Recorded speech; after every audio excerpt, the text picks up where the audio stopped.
All right, whenever you're ready. Okay. So imagine your everyday routine. It could have even been the routine that you did to get ready this morning.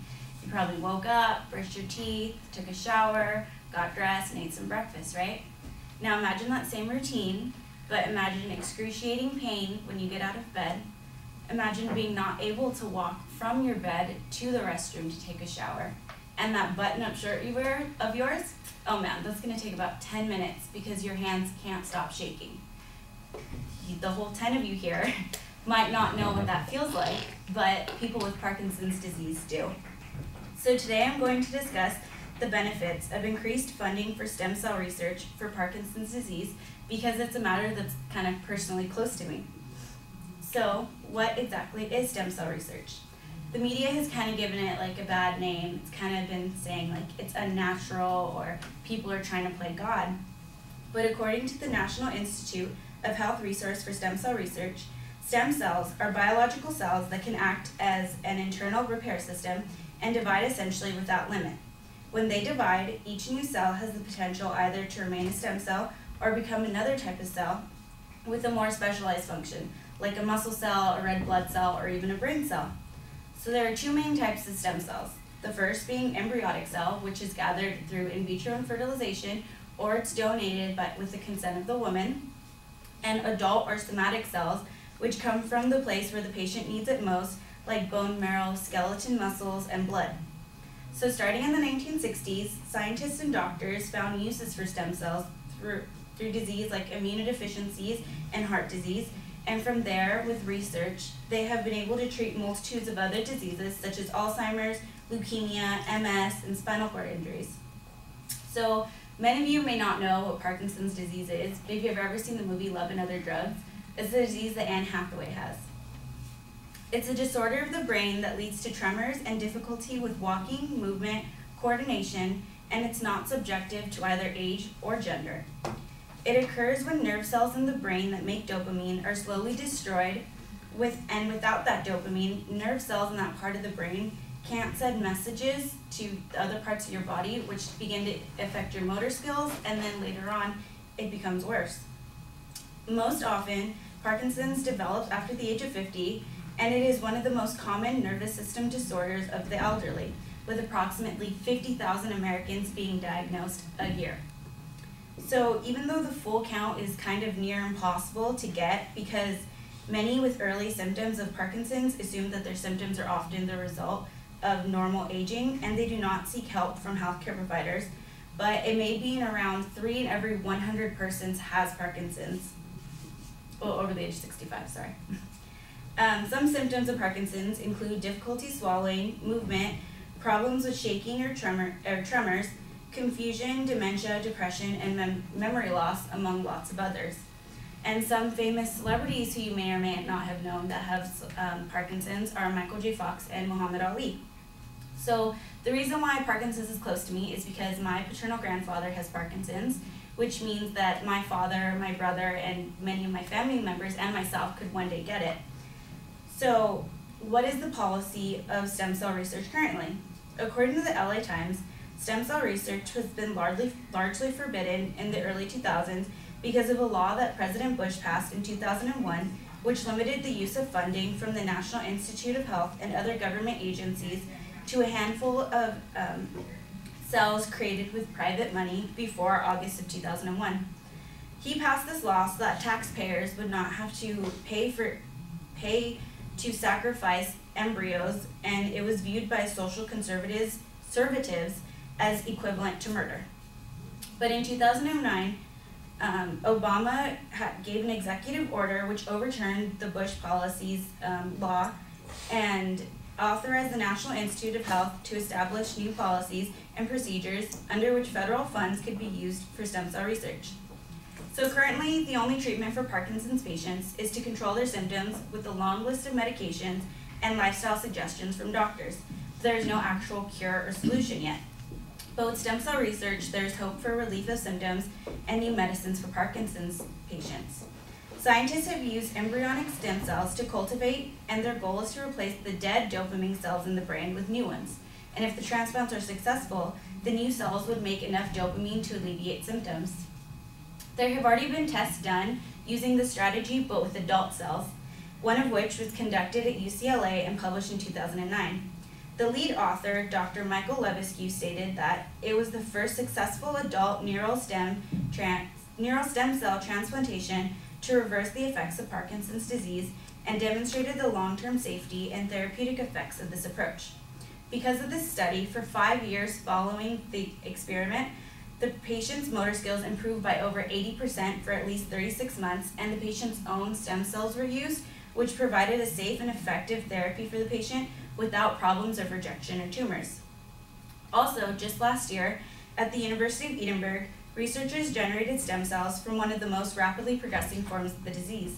They said this development will boost research into the condition because it will allow scientists to model the disease in laboratories and help them shed light on why certain nerve cells die.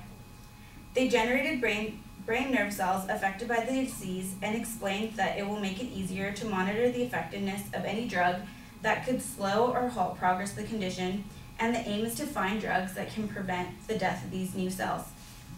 Dr. Thilo Knoth of the university's Medical Research Council Center for Regenerative Medicine said, "Current drugs for Parkinson's alleviate symptoms of the condition.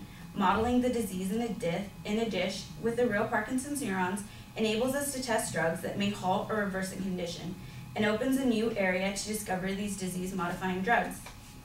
So we have to ask ourselves, is it fair for Parkinson's patients to sit there slowly getting worse while there may be a cure out there if they would just have a bit more funding? The Michael J. Fox Foundation for Parkinson's Research has been committed to finding a cure for Parkinson's disease through an aggressively funded research agenda and also ensures the development of improved therapies for those living with Parkinson's. Michael J. Fox has been an advocate for stem cell research to ensure that treatments that can slow, stop, or reverse the progression of Parkinson's disease are found, and has invested over $20 million in creating dozens of preclinical models, has engaged with over 10,000 clinical trial volunteers and 1,500 active fundraisers across all 50 states and 26 countries. And he has nearly 30 grants towards repurposing drugs for other diseases. But unfortunately, he can't eradicate this disease all by himself. There needs to be more help from government and from private funding so that we can find a cure for this disease. The breakthroughs that have occurred in the past decade in research have been significant, but the disease is still affecting countless numbers across the United States. Stem cell research is more than just scientists playing with cells under a microscope and pretending that they're God. It's a new way to help cure numerous people of diseases they once thought that would be a death sentence to them. Parkinson's disease has come a long way in the 21st century, and if we let funding continue, it will benefit countless numbers of people, not only in our own country, but across the whole world too. And you never know, one of those people might just be someone that you know in the future. That's it.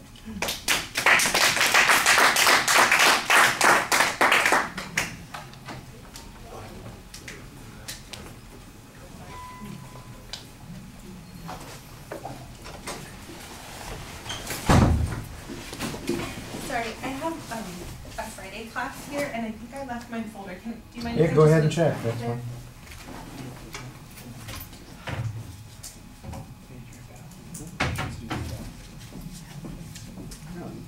Thank you. Sure thing.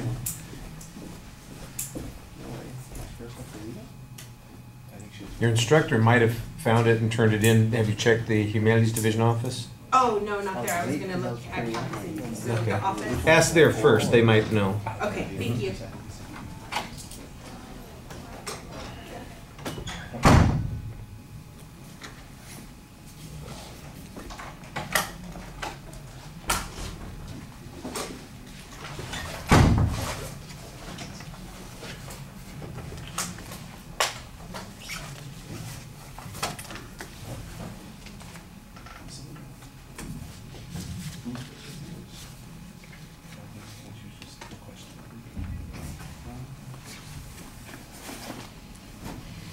Okay, well, I thought you had a good visualization at the beginning and a very clear statement of what your purpose was. There wasn't really much of a preview. At the beginning part of the speech, I didn't hear much source citation. There's a lot of information.